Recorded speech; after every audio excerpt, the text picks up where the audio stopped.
Do you feel you work in a toxic environment? Here are some real life examples that I have gathered from my own experiences in the corporate world and a lot of my students. Non transparent communication indicates a lack of trust.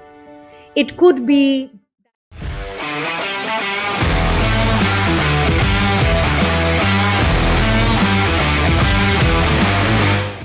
Hello, everyone. Welcome to today's episode. Today, I want to share with you a story. And hopefully, this story will help you understand how to uh, identify a toxic environment. Do you feel you work in a toxic environment? Do you feel people around you sabotage you at every step? Do you feel sucked of all energy because of office politics, team dynamics, maybe toxicity of just one person? Then Sarah's story will help you. Now, Sarah worked as a junior software engineer in a prestigious tech company in Bangalore. She was passionate about her work. She had joined the company with high hopes and big dreams. But over time, Sarah realized that even though the company was prestigious and the work that she was doing was really important, the work environment in itself was unhealthy. Her team lead constantly belittled her ideas, constantly put her down, dismissed her contributions, and he gave her menial tasks which were beyond her roles of the work. So the team dynamic had also become hostile. There were many smaller groups, there was a lot of gossip. And at first, Sarah tried to ignore this toxic behavior. She focused on her work, but as time passed, she became increasingly unhappy and quite demoralized. She noticed that her self esteem was taking a hit and her mental health was deteriorating. She had anxiety when she had to go and speak to her team lead, and she was just full of ill health. Now, knowing this little part of her story, you would now understand that a toxic work environment is unhealthy or negative. It's a negative culture that can adversely affect your mental well being, your emotional well being. It affects job satisfaction, it affects your productivity. So, today I want you to first understand what a toxic environment actually looks like. Because honestly, isn't it a pandemic in our country?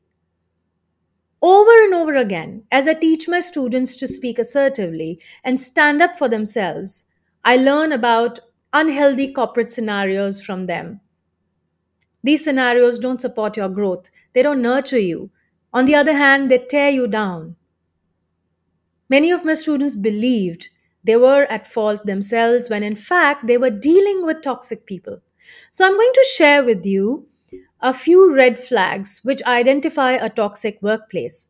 My endeavor here is to give you hope that it's not just you. You could be a victim. And that awareness will bring, hopefully, some calm, some peace. And so you can think about how to handle the toxicity that you find yourself in. But first, let's become aware of what toxic work environments look like. Here are some real life examples that I have gathered from my own experiences in the corporate world and a lot of my students. The first red flag is bullying or any kind of harassment. So, bullying or harassment from your supervisors, from colleagues, from subordinates, these all create unhealthy workspaces. And it need not be overt. It need not be obvious. A lot of people use sarcasm or sly communication.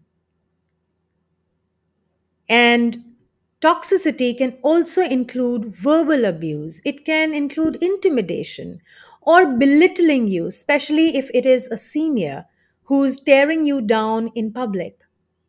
It can be discriminatory behavior between people in the same team.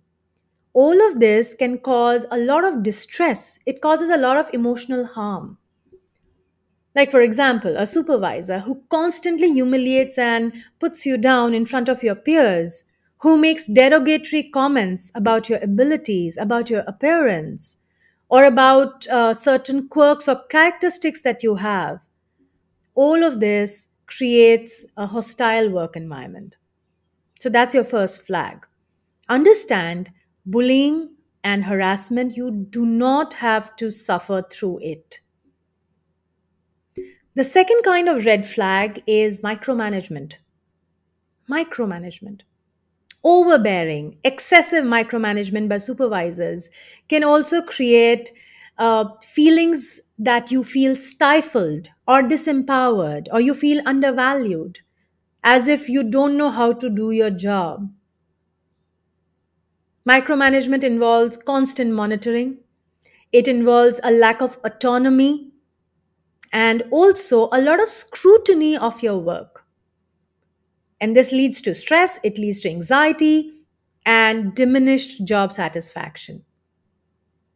So, a manager who's always hovering around your shoulder, dictating every aspect of your work, double checking every detail, not allowing you to make decisions, not allowing you to contribute your ideas, shutting you down. This will all lead you to ultimately feel demoralized and disengaged from your work. Your productivity will fall. So, identify micromanagement is a red flag. The third red flag, favoritism or nepotism.